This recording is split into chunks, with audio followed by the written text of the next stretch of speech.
मत मारो अम्मा जी, मेरी बच्ची को छोड़ दो। मैं इसे यहाँ से लेकर कहीं दूर चली जाऊंगी अम्मा जी। अरे क्यों घबरा रही है? चुप करवाने ही तो भेजा है तेरी लड़की को। जरा सा दूध पिलाएंगे चुप हो जाएगी। कितनी देर से देख रोने की आवाज आ रही है। अब मेरे से लड़की का रोना नहीं देखा जा रहा था। अरे भीमा शेरा, क्या बात है? कितनी देर लगेगी बच्ची को चुप करवाने में? जल्दी चुप करवाओ। अम्मा जी छोड़ दो मेरी बच्ची को। आप ये गलत कर रही हो, मत करो ये पाप। मुझ दुखियारी माँ पर रहम करो, वरना। तेरी इतनी हिम्मत, अम्मा जी को उंगली दिखाती है? सुमन का पति किशोर सुमन को बुरी तरह पीटता है। चल छोड़ दे किशोर बेटा, रोने दे। ये बेटी के गम में बावली हो रही है, इसलिए कुछ भी बक रही है। तू जा अंदर जाकर। कुछ ही देर में बच्ची का रोना बंद हो गया। सुमन की चीख मुंह में ही दब गई। सुमन अम्मा जी की बड़ी बहू, जिसने आज सुबह ही एक लड़की को जन्म दिया था, पर अम्मा जी को पोती नहीं पोता चाहिए था, इसलिए उन्होंने सुमन की बेटी को मरवा दिया। सुमन शादी के बाद 3 बार माँ बन चुकी थी, पर तीनों बार लड़की होने के कारण उसकी गोद सूनी कर दी गई। अगर सुमन अम्मा जी के खिलाफ जाती तो उसे इस घर से निकाल बाहर फेंक दिया जाता। वो अपने गरीब माँ बाप का चेहरा देखकर अपने आंसू पी लेती, जो अम्मा जी के कर्जदार थे और बरसों से अम्मा जी का कर्जा निपटा रहे थे। देख रामदीन, तेरी बेटी ने फिर से एक बेटी को जन्मा। अब तेरा कर्जा और बढ़ गया। मैंने तेरे ऊपर तरस खाकर अपने बड़े बेटे किशोर से तेरी बेटी सुमन की शादी करवा दी। उसे महलों की रानी बना दिया, और वो इस घर को एक वारिस ना दे पा रही। ऐसी बहू किस काम की? कहे तो निकाल बाहर फेंके इसे यहाँ से। बहुत जुबान तेज हो गई है इसकी। अब आप चिंता मत करो अम्मा जी, मैं इसे समझा दूंगा। ये आपके सामने बिल्कुल नहीं बोलेगी, बिल्कुल चुप रहेगी। अरे तुझे यहाँ सारे ऐशो आराम मिल रहे हैं, फिर तो क्यों शोर करती है? अपने माँ बाप पर तो तरस खा। अगर अम्मा जी ने तुझे यहाँ से निकाल दिया तो हम गरीब माँ बाप तुझे कहाँ रखेंगे? कितनी बार समझाया है, अम्मा जी के सामने मुंह मत खोला कर। जैसे तेरा जीवन कट रहा है उसे काट ले। आज के बाद तेरी एक शिकायत न सुनो, वरना तेरी माँ और मैं दोनों जहर खाकर मर जाएंगे। सुमन की आंखों से आंसू सूख गए थे। वो तो अपनी बेटी के गम में बिल्कुल शांत हो गई थी। वो हर समय उदास रहती थी, न किसी से बात करना, न हंसना, न मुस्कुराना, बिल्कुल चुपचाप खामोश हो गई थी। अम्मा जी का छोटा बेटा दीपक शहर में पढ़ता था और पढ़ाई करके 3 साल बाद गांव वापस लौट रहा था। हेलो, कैसा है दीपक बेटा, और कब वापस आ रहा है? अम्मा जी, मैं इसी सोमवार आपके पास पहुंच जाऊंगा, पर मुझे आपसे एक जरूरी बात करनी थी। आप वादा करो, बिल्कुल भी गुस्सा नहीं करोगी? अरे तू मेरे जिगर का टुकड़ा है, तेरे से भला मैं कैसे नाराज हो सकती हूँ? बता क्या बात है? दीपक जिस कॉलेज में पढ़ता था, वहीं पूजा नाम की एक लड़की से उसे प्यार हो गया। वो इस बारे में अम्मा जी से बात करता है और गांव पहुंचकर दीपक और पूजा की शादी हो जाती है। जीती रह बहू, अब जल्दी से इस घर को एक पोता दे दे। सुमन तो ये आस पूरी न कर पा रही है, पर मुझे उम्मीद है कि तू ये आस जरूर पूरी कर देगी। ये सुमन भाभी इतनी उदास क्यों है? इनसे इस उदासी का कारण पूछना पड़ेगा। सुमन भाभी, क्या बात है? आप मेरे इस घर में आने से खुश नहीं हो? नहीं पूजा, ऐसी कोई बात नहीं है, बस थोड़ी तबीयत ठीक नहीं थी। तुम आराम करो, मैं तुम्हारे और देवर जी के लिए खाना लगाती हूँ। कुछ महीने बीते, पूजा गर्भवती थी। अम्मा जी उसका भरपूर ख्याल रखती थी और सुमन पर हर समय नजर रखती थी, ताकि वो पूजा को कोई सच्चाई उगल न दे। पर एक रात अचानक पूजा की नींद खुल गई। अरे दीपक कहाँ है? इतनी रात में उठकर कहाँ चले गए? बाहर देखती हूँ। अम्मा जी क्या करूं, फिर से लुगाई ने इस लड़की को जन्म दे दिया। वो सो रही थी, इसलिए उठाकर इसे आपके पास ले आया। अब आप इसका कुछ करो। तभी एक औरत चिल्लाती हुई आ जाती है। तुम मेरी बच्ची को यहाँ क्यों ले आए? ये मेरी बेटी को मार देंगी। ए लड़को, इसके हाथ पकड़ लो, इसकी लड़की का इंतजाम करना है। लड़की के लिए दूध लाया जाए। अम्मा जी, आप अभी भी इसी तरीके से गांव की लड़कियों को मारती हो, पर कुछ भी हो, देखकर बड़ा मजा आता है। ये सब दरिंदगी देखकर पूजा के रोंगटे खड़े हो जाते हैं। तभी कोई उसके कंधे पर हाथ रखता है। पूजा घबरा जाती है। कौन? सुमन भाभी, आप यहाँ? पूजा, ये सब तुमसे नहीं देखा जाएगा। मेरे साथ कमरे में चलो, नहीं तो किसी ने हमें यहाँ देख लिया तो हम दोनों मारे जाएंगे। चलो यहाँ से। पर भाभी, वो बच्ची रो रही है, हमें उसे बचाना होगा, ये लोग उसे मार देंगे।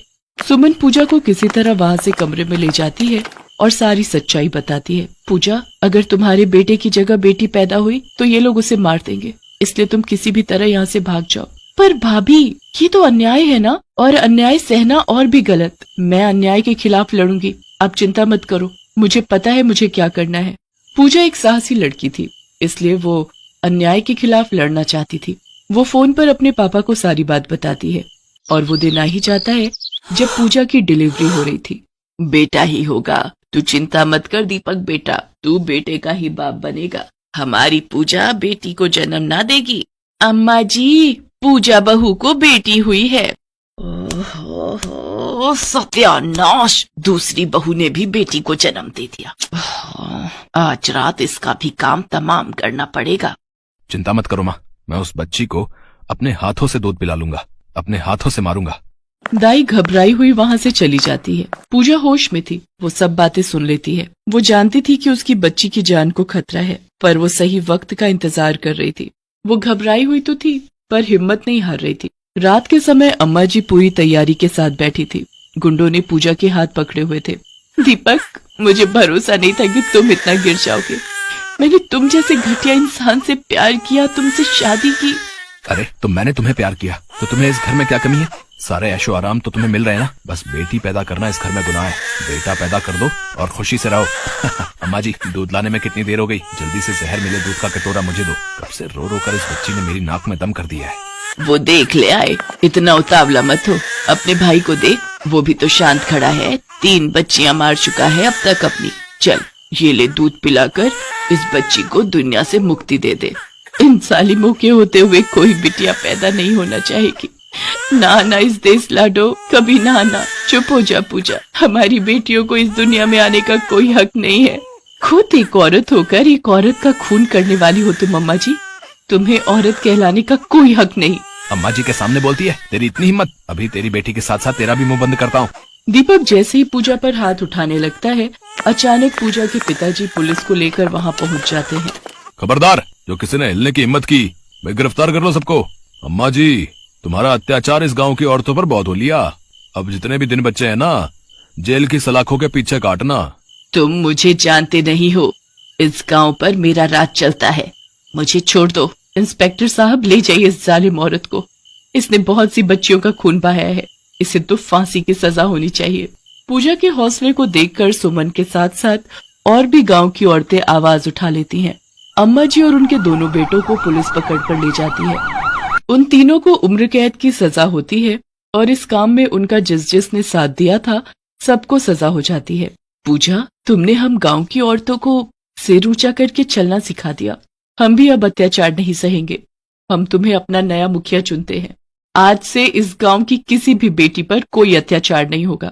वो पढ़ेगी, लिखेगी, अपने पैरों पर खड़ी होगी और अपने गांव और देश का नाम रोशन करेगी।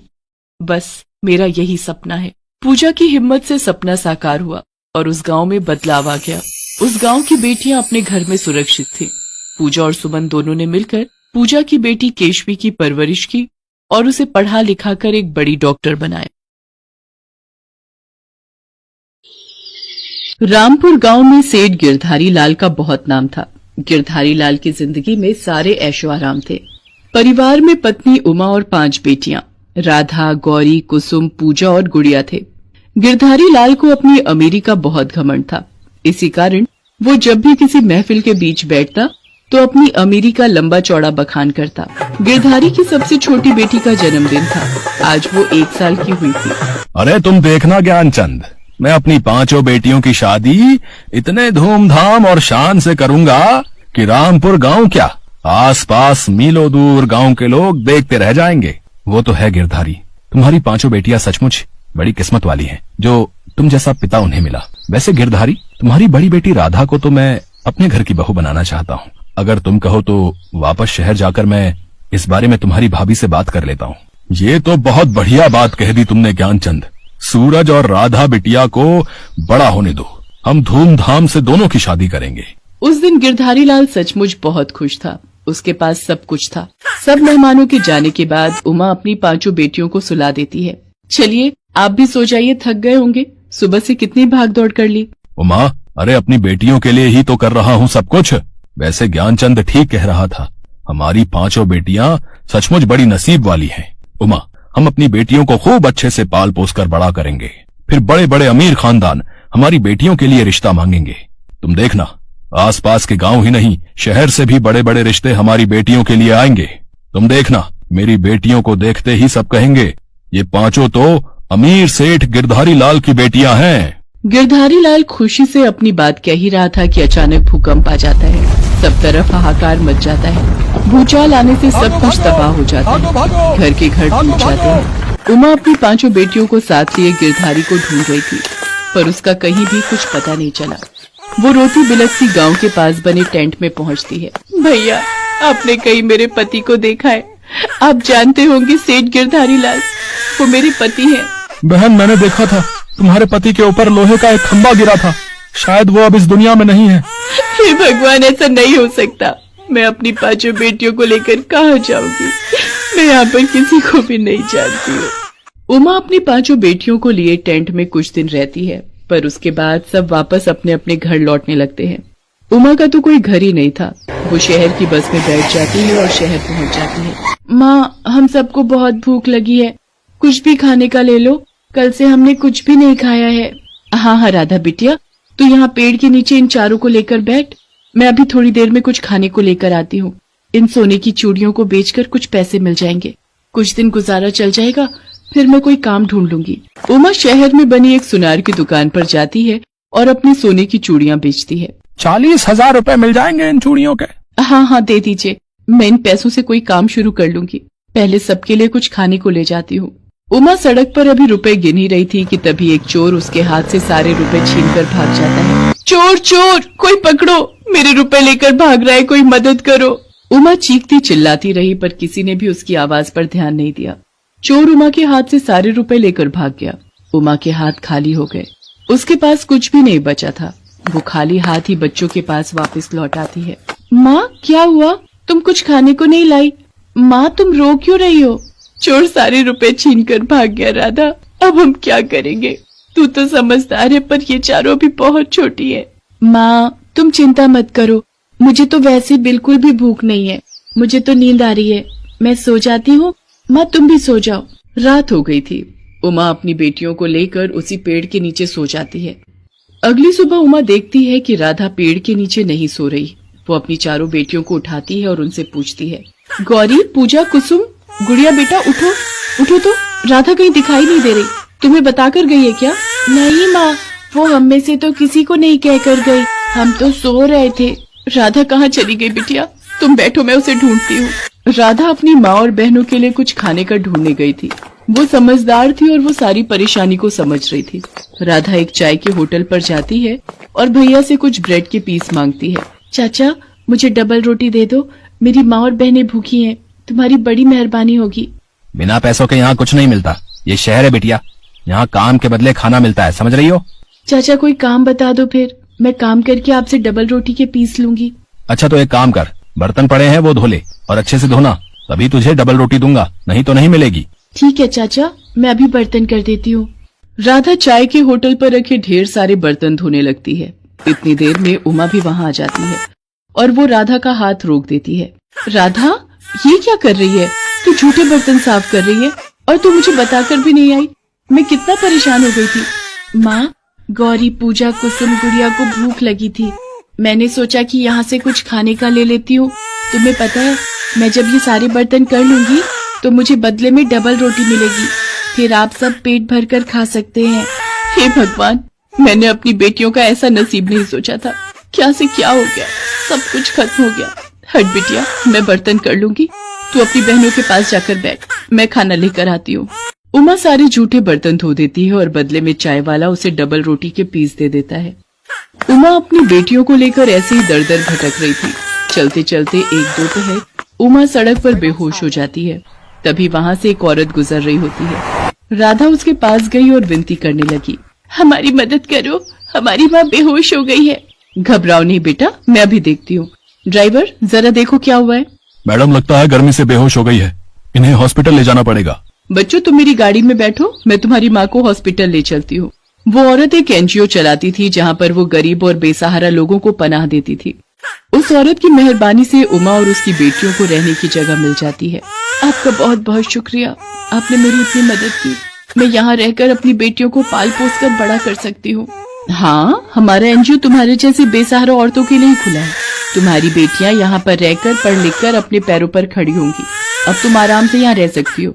तुम्हें यहाँ रोजगार भी मिलेगा। यहाँ पर सिलाई, कढ़ाई, बुनाई, अचार, पापड़ और कई तरह के रोजगार से तुम पैसे कमा सकती हो और उन पैसों से अपनी बेटियों को पाल पोस कर बड़ा भी कर सकती हो। गिरधारी लाल और उमा की 5 बेटियों का नसीब उन्हें कहां से कहां ले आया था।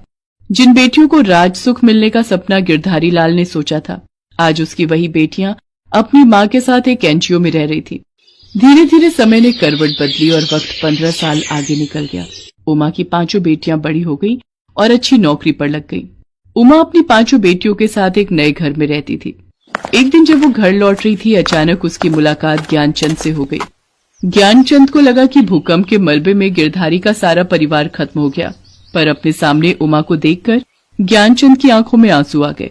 वो गिरधारी से बचपन में किया हुआ वादा निभाना चाहता था, इसलिए उसने राधा का हाथ अपने बेटे सूरज के लिए मांगा। गिरधारी लाल से किए वादे को पूरा करने के लिए ज्ञानचंद और उमा राधा और सूरज की शादी तय कर देते हैं। मंडप सजा हुआ था। उमा गिरधारी लाल को याद कर रही थी। भाभी क्या हुआ, गिरधारी को याद कर रही हो? हाँ भैया, आज वो साथ होते तो अपनी बेटी की शादी अपने दोस्त के बेटे से होते देख बहुत खुश होते। भाई साहब, ये फूल माला की टोकरी रखवा लेते, मुझे लाला जी ने भेजा है। ये तो इनकी आवाज है। आप इस हालत में, आप जिंदा हो जी? गिरधारी तू जिंदा है? तो इस हालत में? उमा, ज्ञानचंद, उमा तुम जिंदा हो। मुझे तो पता चला था तुम और मेरी 5 बच्चियां उस मलबे में दब गई हैं। हे भगवान, तेरा लाख लाख शुक्र है। मेरा परिवार, तूने मुझे उनसे मिलवा दिया। गिरधारी उस दिन नसीब के लिखे पर विश्वास कर लेता है। वो उमा के साथ मिलकर अपनी बड़ी बेटी राधा को आशीर्वाद देता है और अपनी 5 बेटियों को गले से लगा लेता है।